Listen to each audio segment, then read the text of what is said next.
చెప్పండి.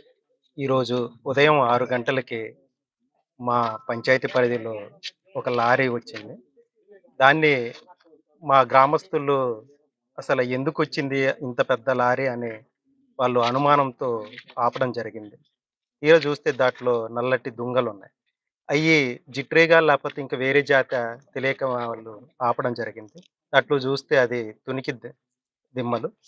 సరే తునికి అన్నప్పుడు గవర్నమెంట్‌కి అది చిన్న చూపు కావచ్చులే గానీ, ఇక్కడ స్థానిక గిరిజనులకు మాత్రం అది చాలా పెద్ద వరం లాంటిది.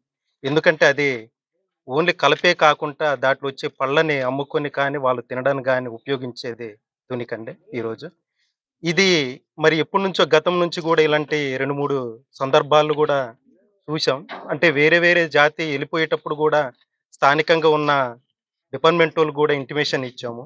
అప్పటికి గూడా ఇది ఎక్కడ గూడా అరికట్టిన దాఖలాలైతే కనిపించలేదండి. ఇది మరి ఇలానే అయిపోతే మరి ఇక్కడ అడవులు పరిస్థితి ఏంటి? మరి ఇది అధికారులు ప్రబల్యంతో నడుస్తుందా? లేపోతే ఇంకా ఎవరున్నారా? అర్థం అవ్వట్లే.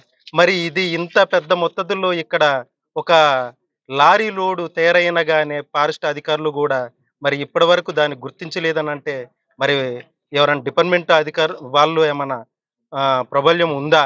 లేపోతే ఏంటనేది ఇక్కడ అందరూ అనుమానం గూడా ఉందండి. ఇప్పుడు ఇదే కాకుండా గతంలో 3, 4 రకాల జాతులు ఎళ్ళిపోయినాయి.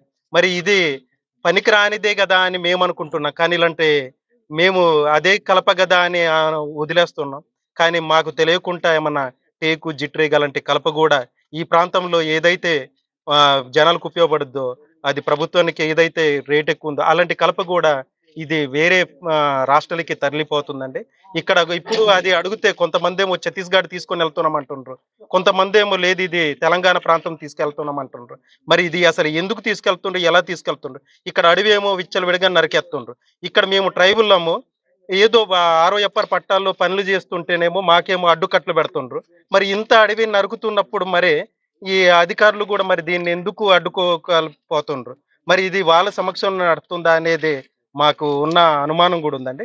ఇది ఎవరైనా గాని ఇలాంటి చేస్తే వాళ్ళ మీద ఎంక్వైరీలు చేసి, వారి మీద కఠినమైన చర్యలు తీసుకోవాలని మేము కోరుకుంటున్నాం సార్. ఇది ఇంతటితో ఆగితే మంచిదని మా కోరిక. అంతా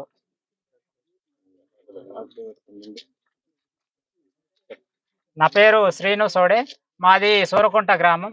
ఈ ప్రాంతంలో మేము గతంలో నుంచి కూడా మేము ఫారెస్ట్‌ని కన్జర్వేషన్ చేయాలి, మేము అడవిని కాపాడుకోవాలని ఎన్నో కమిటీలు పెట్టుకొని పని చేస్తా ఉన్నాం. అయితే గతంలో 3 నెలల క్రితం, 4 నెలల క్రితం నుంచి మేము అధికారులకి సమాచారం ఇస్తున్నాం. ఈ ప్రాంతంలో తునికి చెట్లు అనేటివి ఆదివాసీలకి చాలా ముఖ్యమైనది పండ్లు. కానీ అలాంటి దాన్ని ఈరోజు స్మగ్లింగ్ కోసం కొందరు దళారులు పట్టణాల నుంచి వచ్చి ఇక్కడ ఉన్నటువంటి లోకల్ ట్రైబల్స్‌తో పని చేయించుకొని లారీ లోడ్లతో పంపిస్తున్నారు. ఇది పంపిస్తున్నారని గతంలో చెప్పినాం. అయినప్పటికీ కూడా అధికారుల నిర్లక్ష్యం వల్లనే ఈరోజు అడవిలో ఉన్నటువంటి తునికి చెట్లు మొత్తం నరికివేతకు గురయ్యాయి. అలాగే ఈరోజు సూరకుంట గొట్టుల దగ్గరలో పట్టుబడ్డ ఈ లారీని మనం చూస్తూనే ఉన్నాం. ఇంత స్మగ్లింగ్ చేస్తున్నప్పటికీ ఇంతవరకు అధికారులు ఏమైపోతున్నారో అర్థం కావట్లే. ఇప్పటికీ కూడా ఎవరైతే ఈ స్మగ్లింగ్‌లో హస్తం ఉందో ఏ అధికారి అయినా సరే పై స్థాయి నుంచి ఎంక్వైరీ చేసి వాళ్ళని సస్పెండ్ చేయాలి.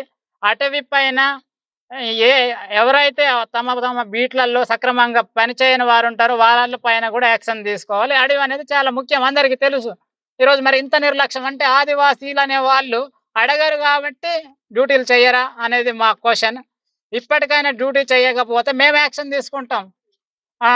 మేము చెప్పినట్టు వినాలి అనేది మేము చెప్తున్నాం. ఎందుకంటే మేము కేవలం ఒక్కరేమే ఉండి కాపాడేది కాదు, అది అధికారులు కూడా ఉండాలి.